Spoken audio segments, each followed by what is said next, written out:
Good morning to one and all present here. Welcome to my YouTube channel. आज हम पढ़ने वाले हैं क्लास 10th का साइंस का चैप्टर पढ़ने वाले हैं हम control and coordination. What is control and what is coordination? Control का हिंदी मीनिंग अगर हम बोलेंगे तो नियंत्रण होता है, मतलब किसी चीज पे कंट्रोल करना।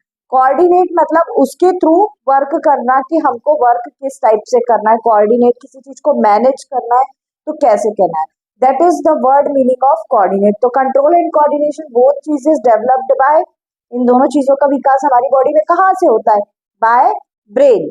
ओके, नाउ इस चैप्टर में हम पढ़ने वाले हैं ब्रेन के बारे में, स्पाइनल कॉर्ड्स के बारे में, बहुत सारी सेल्स के बारे में, बहुत सारे नर्वस सिस्टम्स के बारे। नर्वस सिस्टम तो एक ही होता है, उसमें बहुत सारी फंक्शनिंग होती है, उसके बारे में। नाउ अब हम स्टार्टिंग से पढ़ते हैं। सबसे पहले डेफिनेशन से हम स्टार्ट करते हैं कि एक एक चीजें होती क्या क्या है। कंट्रोल क्या होता है भाई, कोऑर्डिनेशन क्या होता है, इसके टाइप्स क्या होते हैं। ठीक है, now start. Control, what is control? It is the power of restraining and regulation by which something can be started, slow down और stop. Okay, now second definition है coordination, the working together of a various organs of the body of an organisms in a proper manner to produce appropriate reaction to simultaneous is called coordination। दोनों ही definitions मैंने जैसी आपको बोली है, control यानी नियंत्रण। अगर आपके पास कुछ आइडिया है तो उसको कैसे मैनेज करेंगे, कैसे कंट्रोल करेंगे, कैसे उसका फ्लो रहेगा चीजों का। जैसे कि आपके मदर फादर हैं, आप पे कैसे कंट्रोल करते हैं भाई, किसी को मोबाइल का शौक है तो उसका मोबाइल में बैलेंस नहीं डलवाते हैं, then they control your mobile. Okay, now in that way control meaning is that control करना किसी चीज पे। कोऑर्डिनेशन मतलब मैनेज करना, भाई आपको बैलेंस तो डलवा दिया है पर उन्हें नेट वाउचर नहीं डलवाया, मतलब आपकी सिम तो चालू है पर उसमें कोई आप कॉल तो कर सकते हैं पर आप किसी नेट का यूज नहीं कर सकते। इसी प्रकार कोऑर्डिनेशन का भी काम होता है, वो कैसे कोऑर्डिनेट करता है, किस चीज पे उसको वर्क करना है, उसको सब कुछ पता होता है। उसके बाद it is mainly of two types, nervous coordination and hormones coordination. अब दो टाइप का कोऑर्डिनेशन होता है भैया, एक नर्वस कोऑर्डिनेट करता है ब्रेन के थ्रू, एक हमारी बॉडी में हार्मोन्स रिलीज होते हैं, इस टाइप के थ्रू भी कोऑर्डिनेशन होता है। This happens in animals and humans. ये किस में होता है? एनिमल्स में और ह्यूमंस में होता है। It consist of brain, spinal cord and nerves. इसमें ब्रेन होता है, स्पाइनल कॉर्ड होती है और नर्व्स होती है।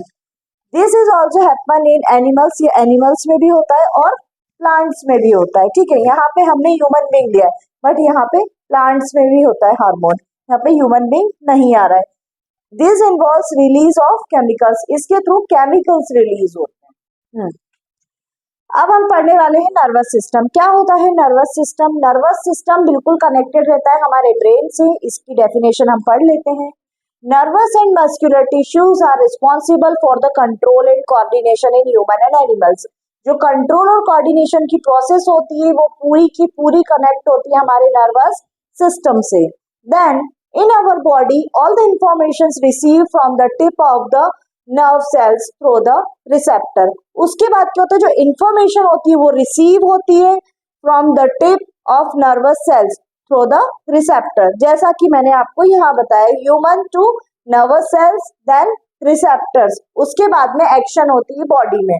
ओके, जैसे कि आपने देखा होगा कि अगर किसी गर्म चीज को हम टच करते हैं इमीडिएटली हम हटा लेते हैं, इसके पहले कि हमारा दिमाग ये सोचे कि ये गर्म है, उसके पहले ही चीजें हट जाती है जस्ट बिकॉज ऑफ सेंसेशन। ये सेंसेशन नर्व सेल से कनेक्टेड होते हैं, दैट्स व्हाई हमारी इमीडिएट एक्शंस हो जाती हैं एंड बॉडी हमारी रिस्पॉन्ड कर देती है by the nerve cells to receptor and response. अब आते हैं हम नर्व सेल्स पे। नर्व सेल्स होती क्या है? These type of cells senses and receive signal from the body to brain. ये बॉडी से ब्रेन से डायरेक्ट कनेक्टेड होती हैं।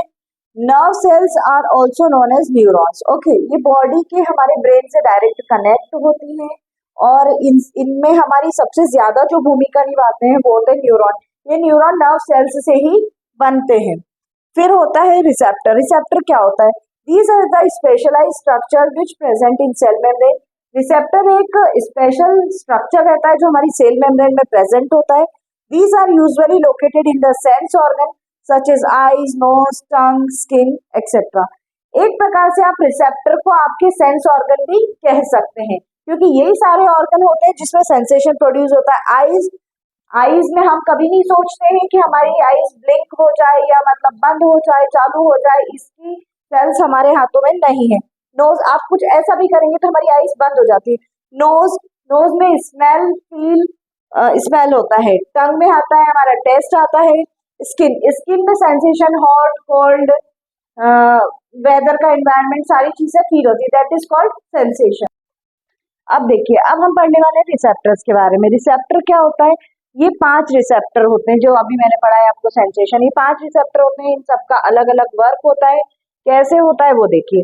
आइज, आइज क्या होती है? Photo receptor for vision. हम देख सकते हैं किसी भी चीज को। Photo receptor means, photo means seen. अगर किसी चीज को देखने के बाद उसको रिसीव करके हमारी ये वाली और आइज के थ्रू ब्रेन में जाती है चीजें, देन वहां से रिस्पॉन्ड होता है कि हाँ ये चीज ये है।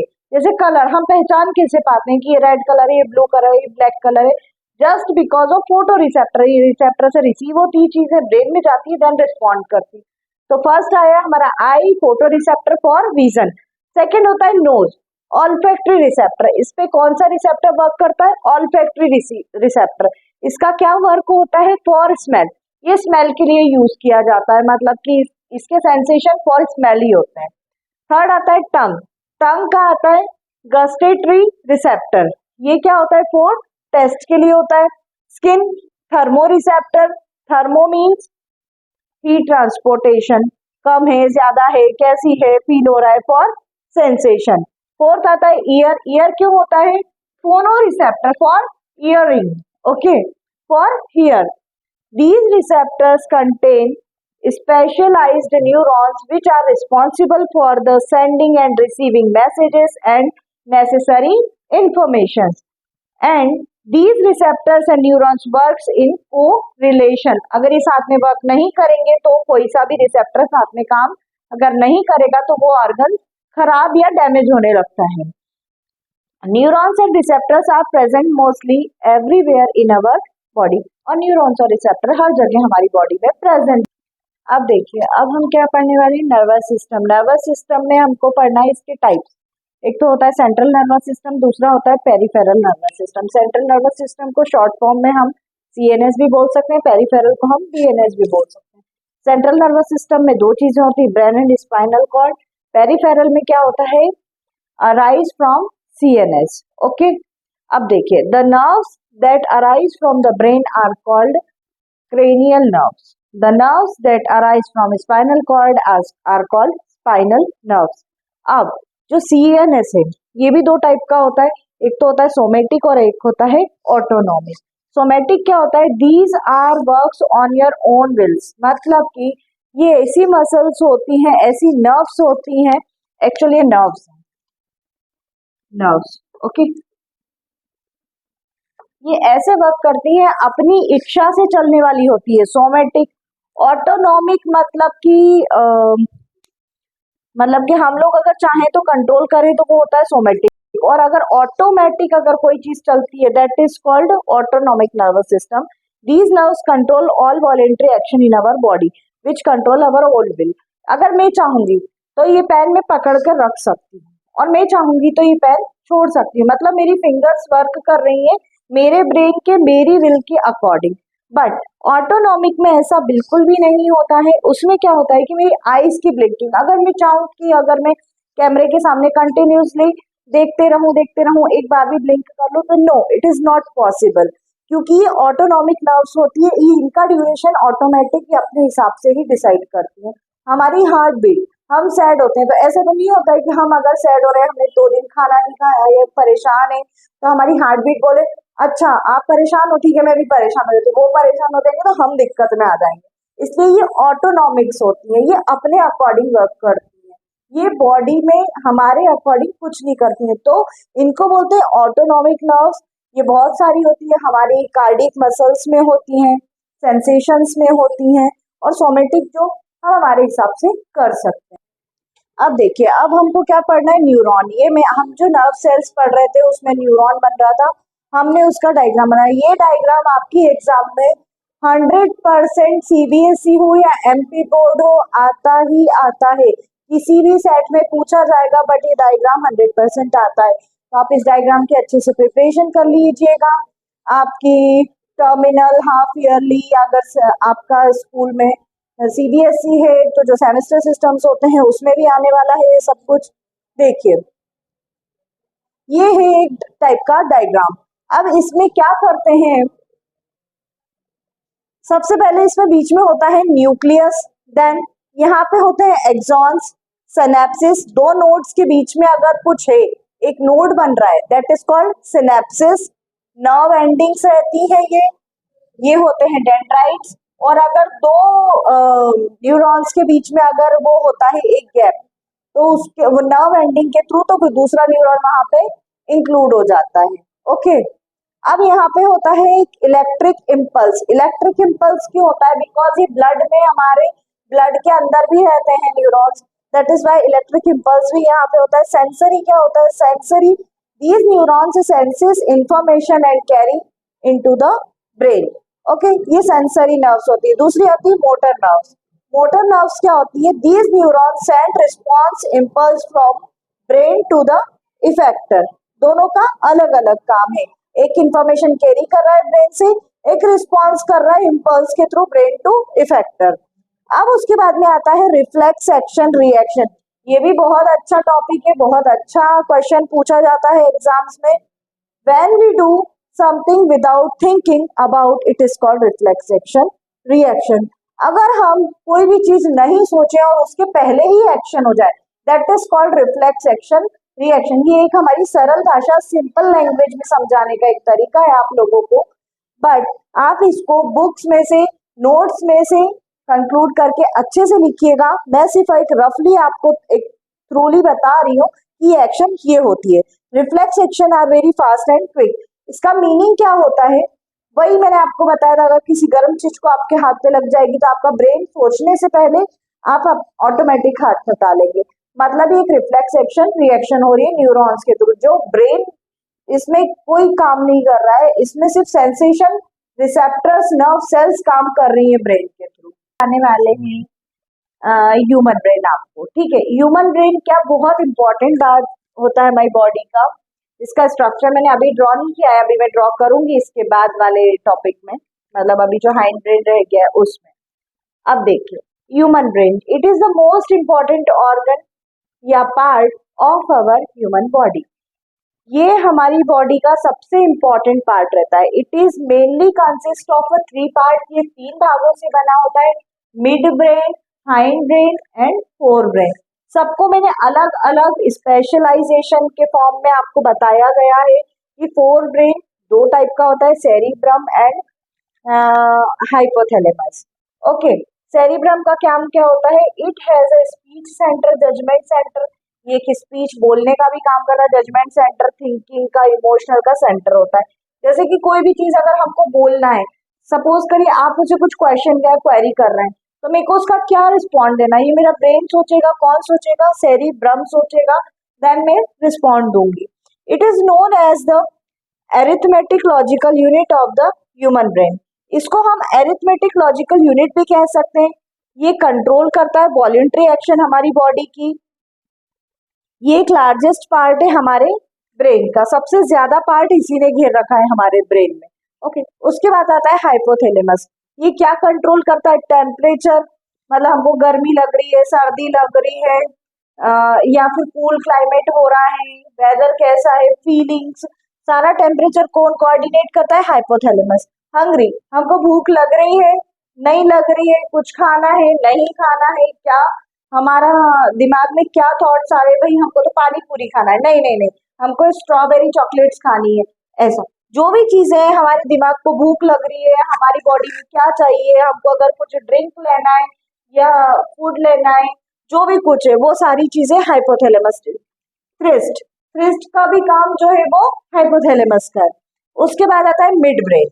मिड ब्रेन क्या होता है? It is an auditory and visual processing centre. ये क्या होता है? एक ऑडिटरी और विजुअल प्रोसेसिंग, मतलब जो दिखने वाली चीजों से प्रोसेस होती है, मतलब कुछ देख के उस पर वर्क कर रहे हैं। This work is done by the mid brain.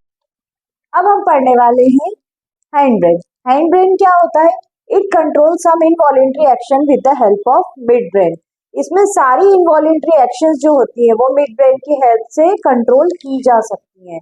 उसके बाद में ये 4 टाइप्स का होता है। क्या है इसके type? Pons, medulla, cerebellum and spinal cord. ठीक है, ये जो तीनों पार्ट्स हैं इनका क्या फंक्शनिंग होता है, इसका क्या कैरेक्टर रहता है भाई? ये स्लीप सेंटर रहता है, वेकअप साइकिल रहती है। फिर मेड्यूला ब्रीदिंग रहता है, हार्ट बीट का इसका पार्ट रहता है, इसका वर्किंग एक्शन वो मैनेज करने का रहता है। सेरिबेलम का क्या फंक्शन रहता है?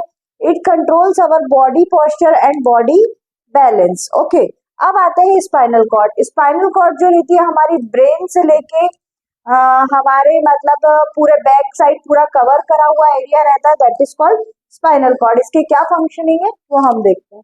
देखिए, it is located at the back side of our body. ये हमारे बॉडी के बैक साइड में प्रेजेंट होती है।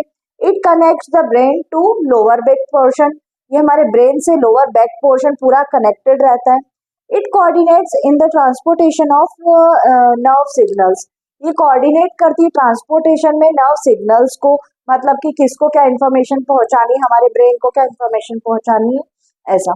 It is the responsible for all the reflex action in our body. और ये रिफ्लेक्स एक्शन रिएक्शंस में भी अपना प्रोग्राम परफॉर्म करती है। इसका एक फंक्शनिंग ये भी होता है नर्व सेल्स के थ्रू, जो न्यूरॉन्स के थ्रू होता है।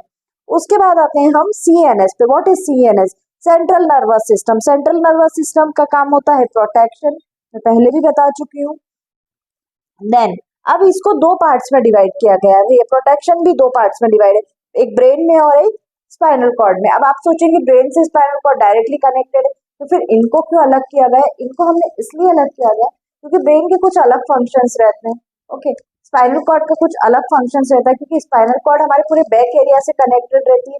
अलग उसमें हार्मोन्स इंक्लूड होते हैं, अलग टाइप की सेल्स रहती हैं, अलग अलग टाइप के टिश्यूज रहते हैं, तो वो उनका फंक्शनिंग, हार्मोनल बैलेंस अलग हो जाता है। दैट इज वाई इसको हमने 2 पार्ट्स में डिवाइड किया है, ब्रेन एंड स्पाइनल कॉर्ड।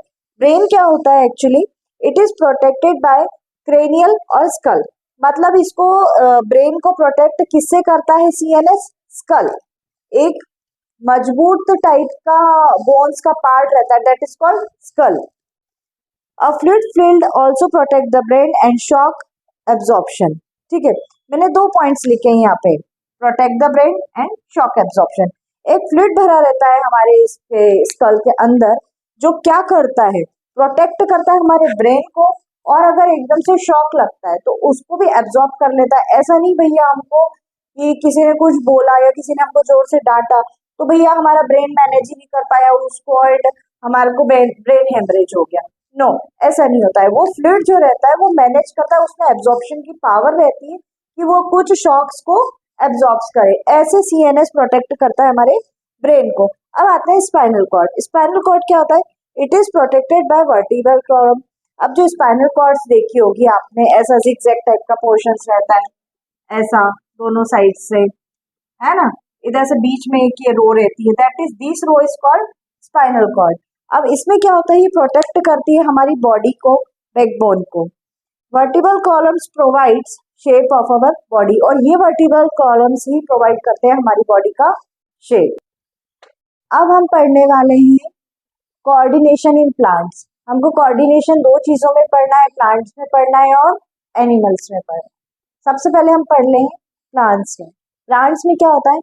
क्या होता है कोऑर्डिनेशन प्लांट्स में?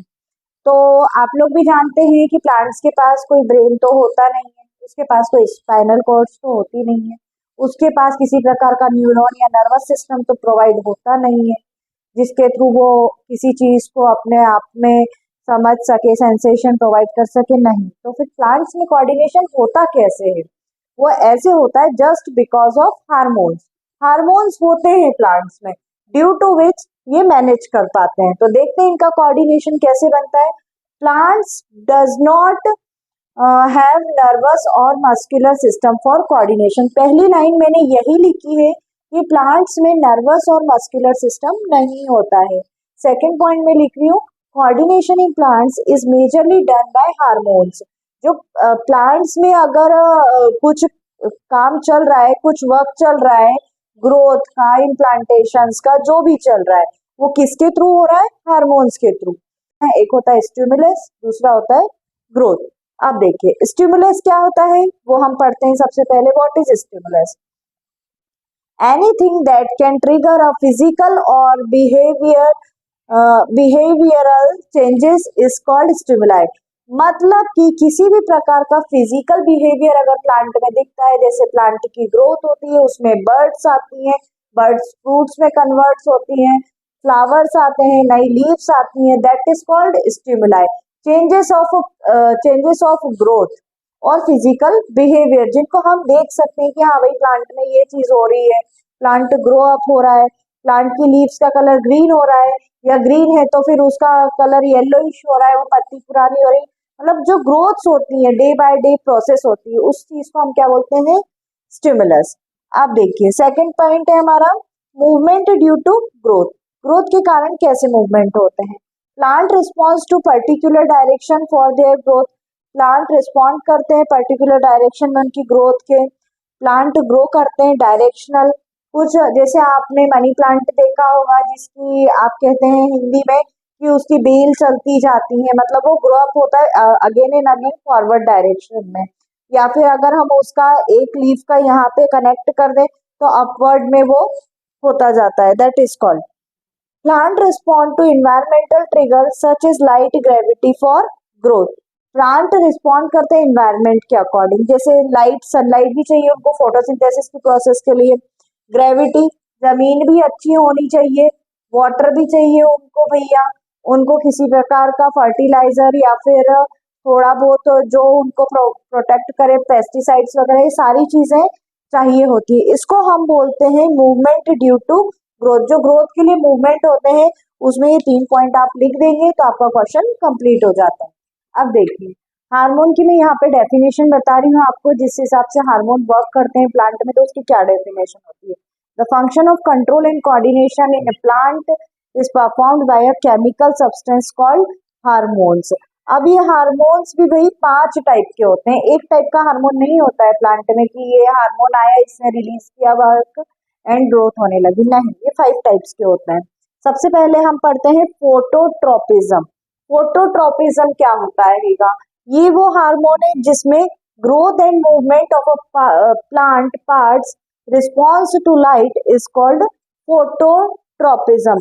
शब्द फोटो से ही आप समझ लीजिए कि इसमें लाइट का काम हो रहा है, ठीक है। एग्जाम्पल है सनफ्लावर, बेंडिंग टुवर्ड्स लाइट। आपने सनफ्लावर का देखा होगा, पौधा अगर नहीं भी देखा हो तो देखिएगा कभी यूट्यूब वगैरह पे या फिर गूगल पे सर्च करिएगा। जो सनफ्लावर होता है वो हमेशा सनलाइट में ही खिला हुआ होता है। जैसे सनलाइट चली जाती है, मतलब जब शाम हो जाती है, तब वो फूल ऑटोमेटिक क्लोज या मुरझा जाता है, ठीक है। उसके बाद देखिए ये 2 टाइप का होता है phototropism. If plant part shoot, अगर शूट के पार्ट में लाइट जा रही है तो प्लांट टुवर्ड्स डायरेक्शन में जाएगा, okay.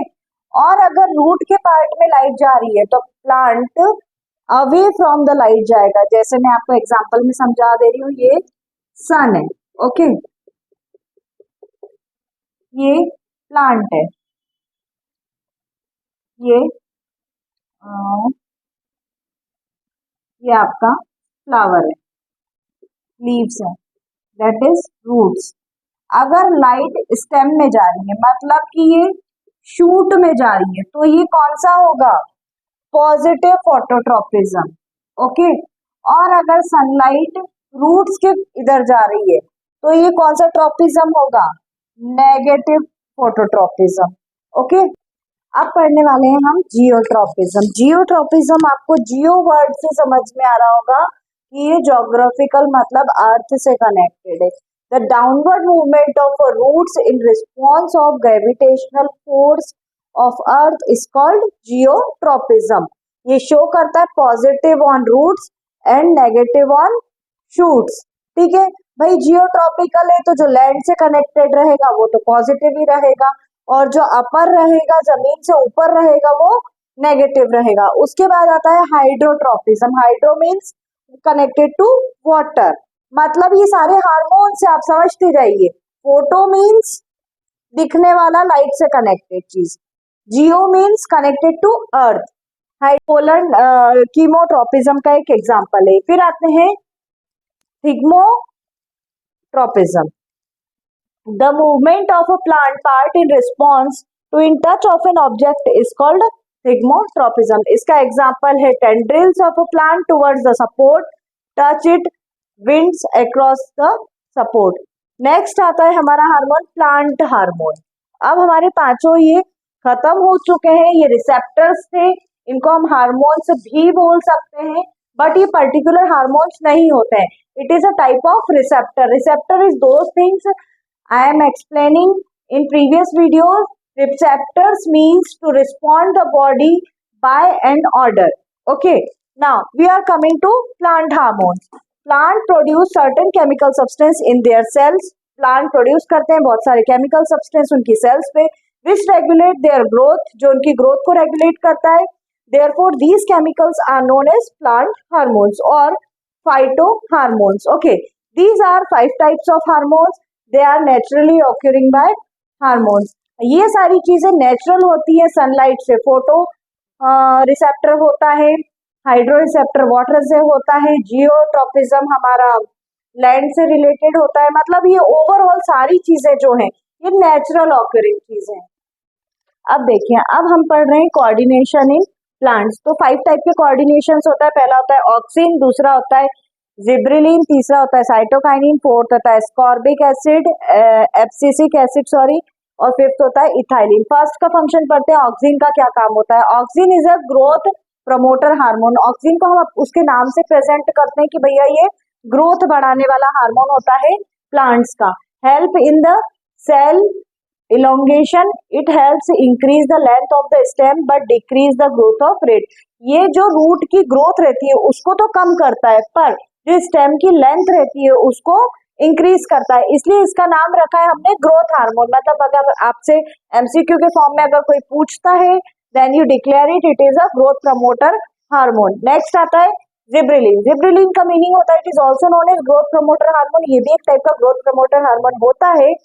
Help in cell enlargement in auxin, मतलब ये सेल को बड़ा करने का काम होता है। मतलब ये स्टेम को बड़ा नहीं कर रहा है, ये पर्टिकुलर सेल्स को बड़ा कर रहा है। तो जो ग्रुप्स ऑफ सेल्स रहती हैं वो सेल डिवीजन बन जाती है, स्टिमुलेट करती है स्टेम इलोंगेशन को, स्टिमुलेट करती है सीड जर्मिनेशन को by taking the seed by breaking dormancy. Okay, now we are coming on cytokinins. Cytokinin it promotes a cell division. अब ये क्या करती है, सेल को डिवाइड करती है। यहाँ पे जो सेल्स बन चुकी है उसके बाद थर्ड फॉर्म यहाँ पे आता है, इसका सेल डिवीजन करती है। प्रेजेंट होती है area of rapid cell division में, therefore present in the fruits and seeds. ये फ्रूट्स मतलब कि फलों में और बीजों में पाई जाती है। It helps in the cells enlargement, इसकी हेल्प से सेल्स बहुत ज्यादा अमाउंट में बड़ी हो जाती है, सेल डिफरेंशिएट भी हो जाती है। It also helps in dormancy of seeds. आपने देखा होगा जो दो मुहे फल होते हैं, मीन्स आलू के अंदर से एक वन मोर आलू निकल जाता है, वो तो एक रूट का फॉर्म होता है।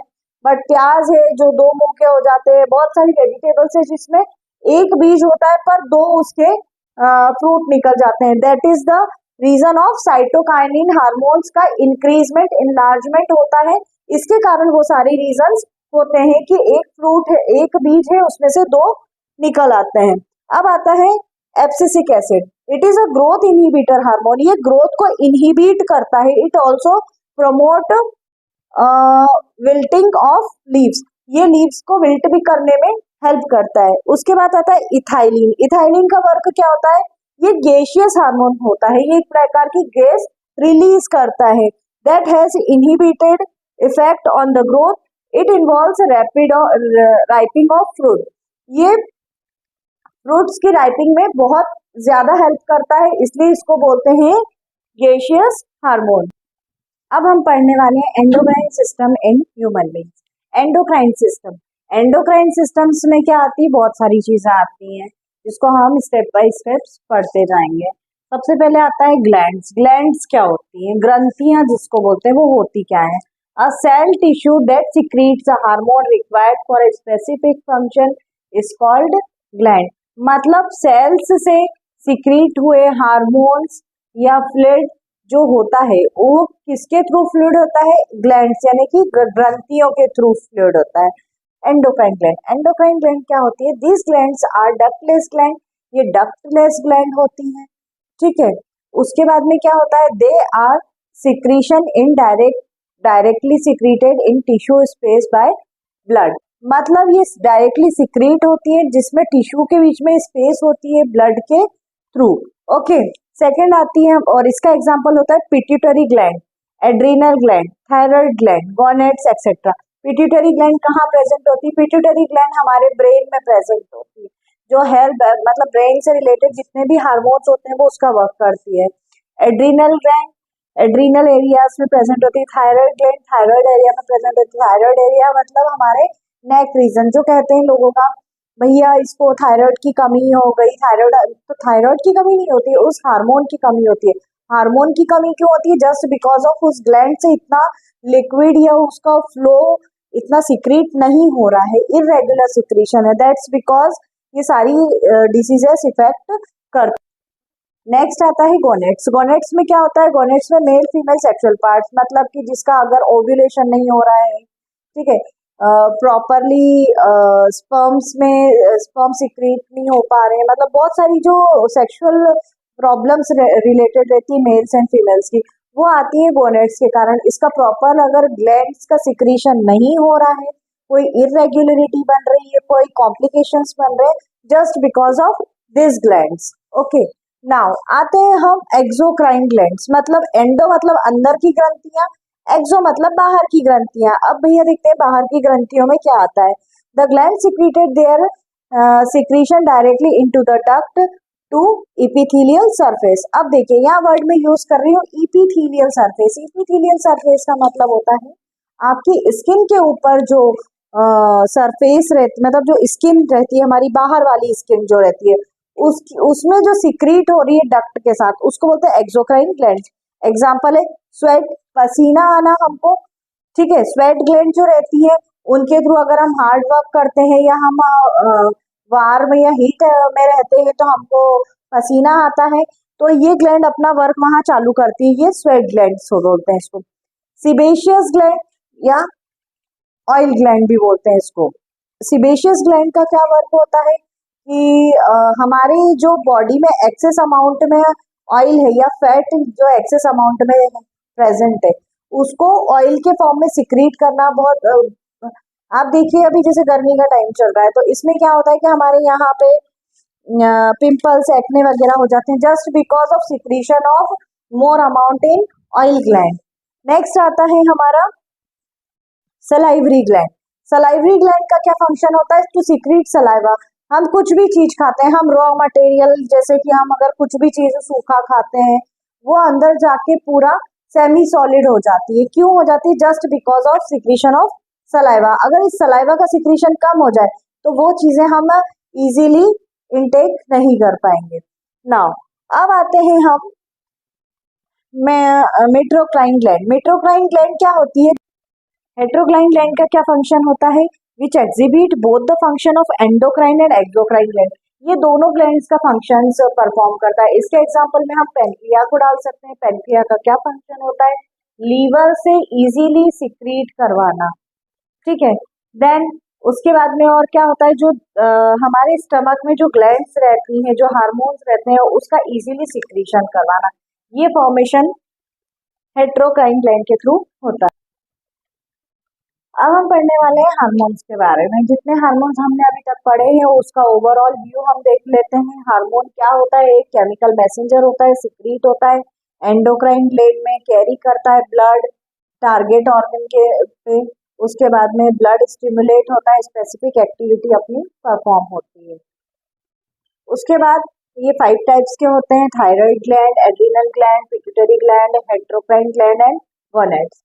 थायराइड ग्लैंड का क्या काम होता है, कहाँ होती है, ये नेक रीजन। इनकी मैं आपको बता रही हूँ डेस्टिनी, कहाँ प्रेजेंट होती है ये सारी चीजें। डेस्टिनी नहीं बोल सकते, पोजीशन बोल सकते हैं, लोकेशन बोल सकते हैं। इन नेक रीजन होती है अबोव द ट्रैकिया। इसका हार्मोन कौन सा होता है, थायरोक्सिन होता है। एड्रिनल कहाँ प्रेजेंट होती है, अबोव द किडनी। इसका हार्मोन होता है adrenaline hormone. Pituitary base of the brain होती है हमारी, जो ग्रोथ हार्मोन बोलते हैं हम उसको। उसके बाद में हेट्रोक्राइन ग्लैंड होती है, behind the stomach in abdomen होती है, जिसका हार्मोन होता है इंसुलिन या ग्लाइकोजन होता है। गोनेड्स, गोनेड्स मैंने आपको बताया मेल फीमेल दोनों में होता है। अगर ये टेस्टिस में इन मेल होता है तो टेस्टोस्टेरोन हार्मोन होता है, और अगर ये ओवरी इन फीमेल होता है तो प्रोजेस्टेरोन एंड एस्ट्रोजन, दो टाइप के हार्मोन होते हैं। लास्ट टॉपिक है हमारा फीडबैक। किसका? मैकेनिज्म। क्या? What is the feedback of mechanism, ये लास्ट टॉपिक है इस चैप्टर का हमारा। अब मैं आपको डिटेल में समझाती हूँ। It defined as the process by which hormones balance in our body और ब्लड मेंटेन। फीडबैक का मतलब होता है कि हमारी बॉडी में ब्लड के थ्रू हार्मोन्स कैसे मेंटेन रहते हैं। आपने ये तो सुना होगा, अगर किसी भी पार्ट में बॉडी के अगर ब्लड का सर्कुलेशन प्रॉपर नहीं होता है तो वहाँ किसी न किसी की टाइप की कॉम्प्लिकेशंस या डिसीज ऑकर्स हो जाती है। ओके, नाउ ये दो टाइप के होते हैं, positive feedback and negative feedback. Positive जो होता है वो सिक्रीशन और प्रोडक्शन होता है हार्मोन्स का, मतलब वो अच्छे वे में होता है। नेगेटिव फीडबैक होता है prevent and inhibit hormone from being secreted. Okay, ये प्रिवेंट करता है, इनहिबिट करता है हार्मोन्स को किसी को भी सीक्रेट करने के वे में। अगर आपको मेरी वीडियो अच्छी लगी हो तो सब्सक्राइब कीजिए, शेयर कीजिए, अपने दोस्तों को लाइक कीजिए और कमेंट कीजिए मुझे कमेंट सेक्शन में, अगर कोई भी डाउट कोई भी क्वेरी आपको हो। Thank you.